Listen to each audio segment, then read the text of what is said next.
जय श्री राधे।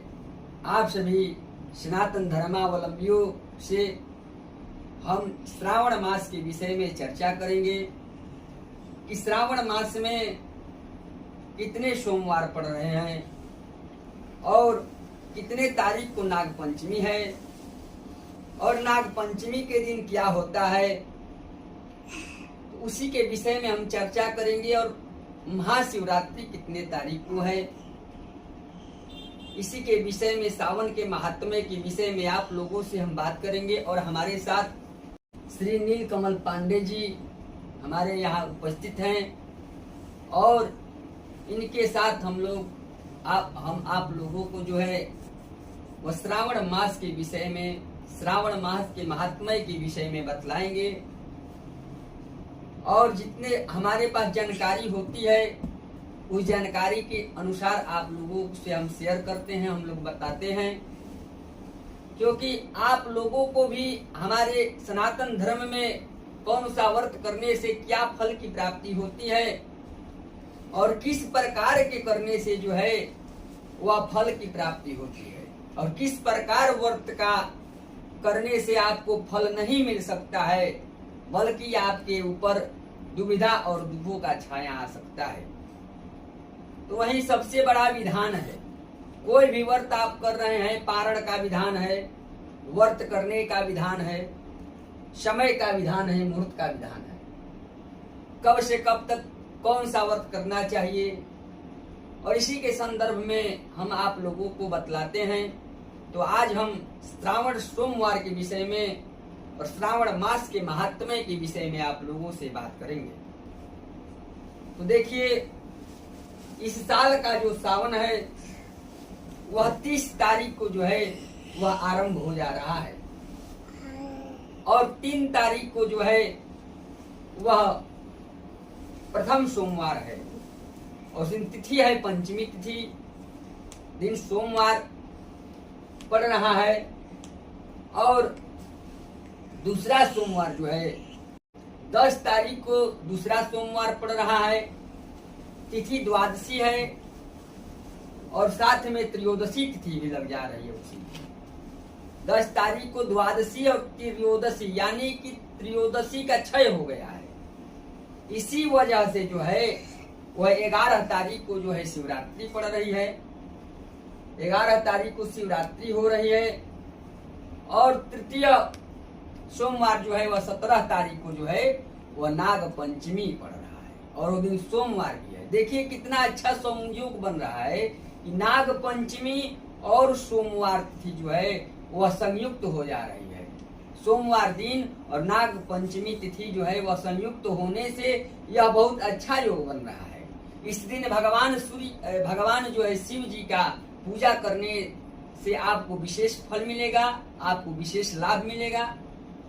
आप जिस प्रकार हो सके षोडशोपचार से आप पूजा कर सकते हैं, पंचोपचार से आप पूजा कर सकते हैं। और इस दिन जिनके कुंडली में नाग दोष है, सर्प दोष है, काल सर्प दोष है या पितृ दोष है, इस दिन पूजा कराने से नाग दोष की शांति, काल सर्प दोष की शांति कराने से आपके जीवन में जो नाना प्रकार की समस्याएं घटित हो रही है, घटनाएं घटित हो रही है, वह घटनाएं जो है वह घटित नहीं होंगी। और इस मास में जो है पितृदोष के निवारण के लिए पंचमी तिथि का जो है वह विशेष महत्व बताया गया है। आप त्रिपिंडी श्राद्ध भी करा सकते हैं। योग्य ज्योतिषाचार्य से अपना कुंडली जो है योग्य ज्योतिषाचार्य से दिखाएंगे तो आपको पता चलेगा कि हमारे कुंडली में काल सर्प दोष है या पितृ दोष है या सर्प दोष है। तो इसकी शांति जो है वह होती है।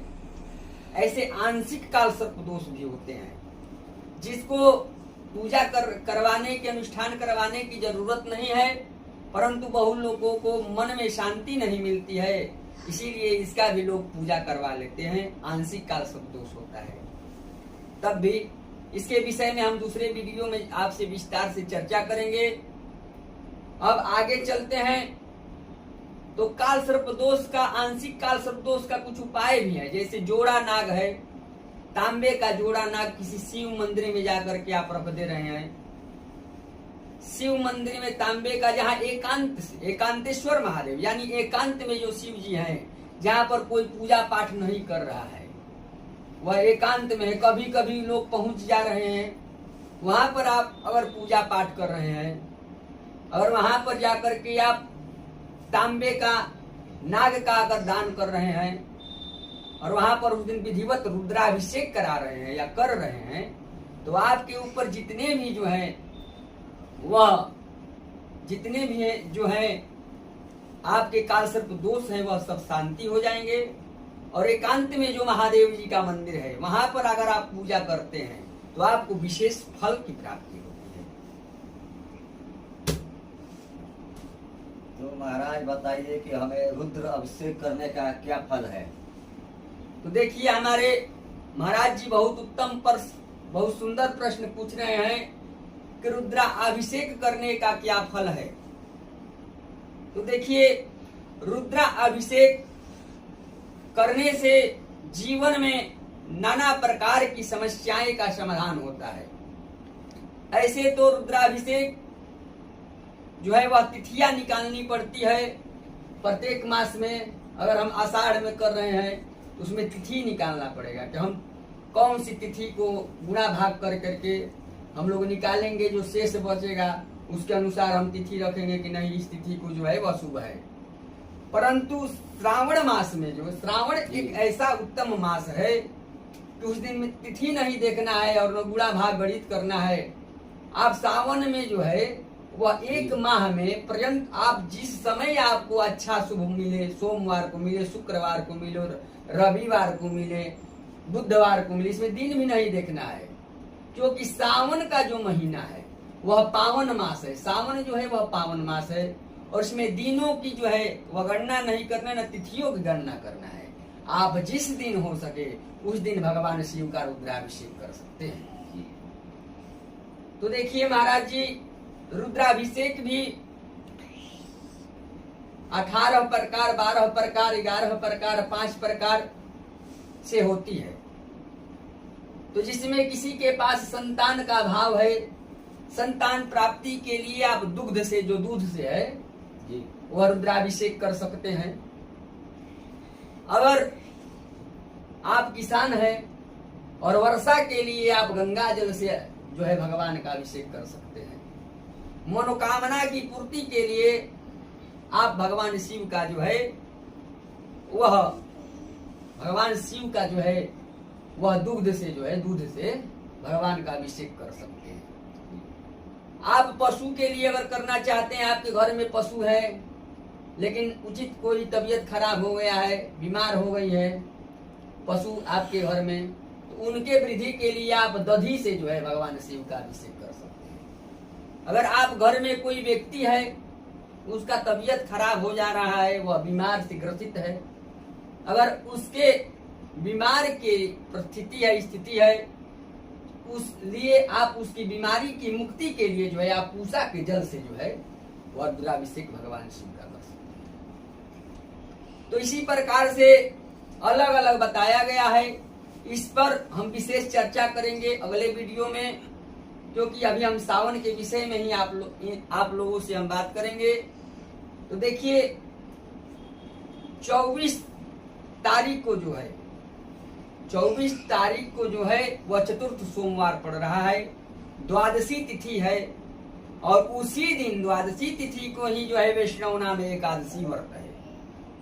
ऐसे तो एकादशी सम्राटों का जो सम्राट जो है संप्रदाय से है, उन लोगों का तो एकादशी 23 तारीख को मनेगा, परंतु द्वादशी तिथि को 2 दिन होने की वजह से, क्योंकि जो है जो वैष्णव है, वैष्णव संप्रदाय है, तो द्वादशी और त्रयोदशी से युक्त जब तिथियां होती हैं तो उसमें वो लोग पारण करते हैं।